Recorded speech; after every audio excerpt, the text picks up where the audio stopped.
কবরও নবী, আখিরাতেও নবী, জান্নাতেও নবী। নবী ছাড়া আমাদের কোনো উপায় ছাড়া কোনো রাজা থেকে সে নবী যদি খুশি হয় আল্লাহ খুশি, অটোমেটিক খুশি, অটোমেটিক আল্লাহ খুশি। রাসূলুল্লাহ সাহাবার ইসলামকে ধরার জন্য পরিপূর্ণ ইসলাম আমার জন্য কেমন করেছেন দেখেন। সুয়াইদ ইবনে রুমি নবীর একজন সাহাবী, রোম দেশে তিনি বন্দী ছিলেন, পারস্য বন্দী ছিলেন রোমে। এই জন্য তাকে রুমি বলা হয়, আসলে তার বাড়ি মক্কা শরীফ। রোমে তিনি বন্দী ছিলেন, দীর্ঘদিন বন্দী আছে রোম সাম্রাজ্যে। বন্দী থাকাকালীন তিনি শুনলেন রোমেতে যে মক্কায় একজন লোক বার হয়েছে, ইসলামের কথা বলে, মূর্তি পূজা বন্ধের কথা বলে, আমানতদারের কথা বলে, চুরি করতে মানা করে, বাপ মার সেবা করতে বলে, পাড়ার লোকেদেরকে মহব্বত করতে বলে, এতিমের মাল ভক্ষণ করতে মানা করে, বাচ্চা মেয়েদেরকে হত্যা করতে নিষেধ করে, বিভিন্ন কথা। সুয়াইদ ইবনে রুমি রাদিয়াল্লাহু আনহু তিনি ইসলাম আনার আগে রোমে শুনেছেন, জেলখানায় বসে বসে পাদ্রীর মুখ থেকে। দীর্ঘদিন বন্দী ছিলেন, জামিন পেয়ে গেছেন, ছাড় পেয়ে গেছেন, মক্কাতে চলে এসেছেন। খুঁজছেন মক্কায় মুহাম্মদ রাসূলটা কি, এই লোকটা। খুঁজতে খুঁজতে খুঁজতে জানতে পারলেন যে দারুল আরকামে কাবা শরীফের পাশে একটা মোহাম্মদ বলে একজন ছেলে বসে আছেন, যিনি নিজেকে নবী দাবি করেছেন, যিনি ইসলামের কথা বলেন, যিনি আখিরাতের কথা বলেন, যিনি জান্নাতের কথা বলেন, জাহান্নামের ভয় দেখান, কিয়ামতের কথা বলেন, যিনি আল্লাহ দরবারে যে হিসাবের কথা বলেন, মানুষকে মূর্তি পূজা থেকে বাঁচতে কথা বলেন, চুরি করতে মানা করেন, বিভিন্ন কথা তিনি শুনছেন। চুপি চুপি আল্লাহর দিকে তালাশ করছেন, খুঁজছেন, পর্যবেক্ষণ করছেন। করে একদিন চুপি চুপি আল্লাহ রাসূলের কাছে গিয়ে বলেন, ইয়া রাসূলুল্লাহ, হাবিবাল্লাহ, আশ্চর্য করতে পারলাম না, এখন থেকে পরিপূর্ণ আল্লাহর নবী হিসাবে মেনে নিলাম। বলবেন না আপনাকে নবী বলে মানলাম, নবীর হাতটা বলেন, তওবা করে ঈমানের মুসলমান হয়ে গেল। ইসলামের প্রথম পিরিয়ডে সাহাবী ছিলেন, ঈমান আনলেন। ঈমান আনার পর আল্লাহ নবী মক্কা থেকে মদিনায় চলে এলেন। মদিনায় চলে এলেন, সাহাবী আছেন মক্কায়।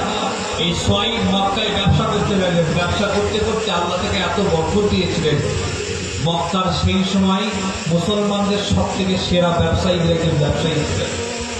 মক্কা নগরী বিশাল বড় ব্যবসা। আল্লাহ নবী মদিনায় চলে এলেন, মনটা পড়ে আছে মদিনায়, কিন্তু ব্যবসা আছে মক্কায়। কি করবো, সব ছেড়ে চলে যাবো? মন যায় মদিনায় চলে যায়। এইভাবে ভাবতে ভাবতে কি করলে, ব্যবসা বাই যা, কারবার যাই যা, সব যাই যা, আমার নবী চাই। তিনি সব কিছু ফেলে দিয়ে রাতের অন্ধকারে রাসূলুল্লাহর জন্য মদিনা থেকে রওনা দিলেন। বলবেন না, মক্কার কাফেররা জানতো যে সুয়াইদ পালাবে, নিরাপত্তা রক্ষী দিয়ে দিয়েছিল। যারা পড়ে গেছেন আবার চলে এসেছেন, ব্যবসা করছেন, কারবার করছেন, আবার একদিন রাতের বেলা করাচ্ছেন, আবার অ্যারেস্ট হয়ে গেছেন, আবার ধরে নিয়ে এসছেন, আবার একদিন রাতের বেলা পালিয়ে যাচ্ছেন। নিয়ত করলেন আর আমি অ্যারেস্ট হবো না, যা হয় হবে, জীবন দিয়ে নিয়ে যাবো, কিন্তু মদিনাতে যাবো। রাতের বেলা পার হয়ে গেছেন, আবার অ্যারেস্ট হয়ে গেছেন, বন্দি করবে, ঘিরে ফেলেছেন। ছুটে পাহাড়ে উঠে গেছেন, পাহাড়ের মাথায় দাঁড়িয়ে তিনি বললেন, এই মক্কার মানুষেরা, তোমরা যেন, আমি সুয়াইদ রোমে বন্দী ছিলাম, আমি বড় তীরার কাজ, আমার তীরের সামনে কেউ দাঁড়াতে পারবে না। দুটো রাস্তা, হয় আমাকে ছেড়ে দাও, না আমার সাথে যুদ্ধ করে এসো, আমি তীর চালাই, তোমরা তীর চালাও। তারা বলেছে, সুয়াইদ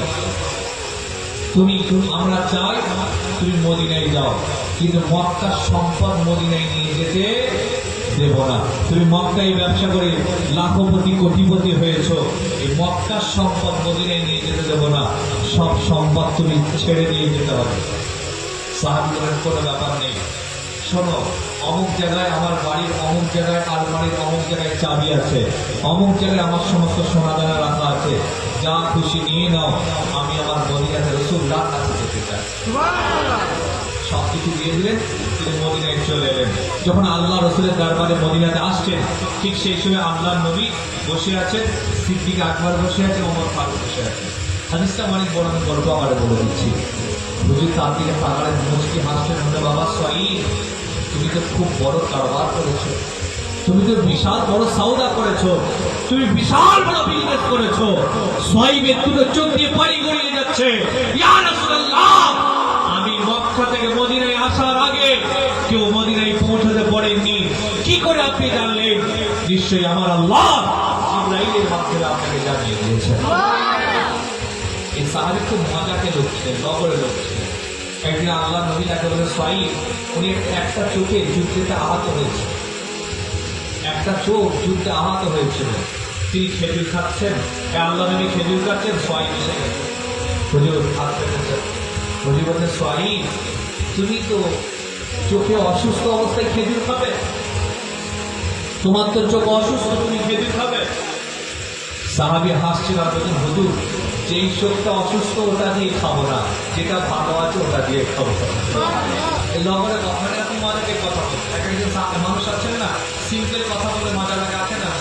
সিম্পল কথা বলে আপনার হাসি লাগে। ঠিক এখন সাহায্য করবো, সংক্ষেপ হলাম আর বলা কথা। আমি এবার দোয়ার দিকে আসবো আপনাদের সামনে।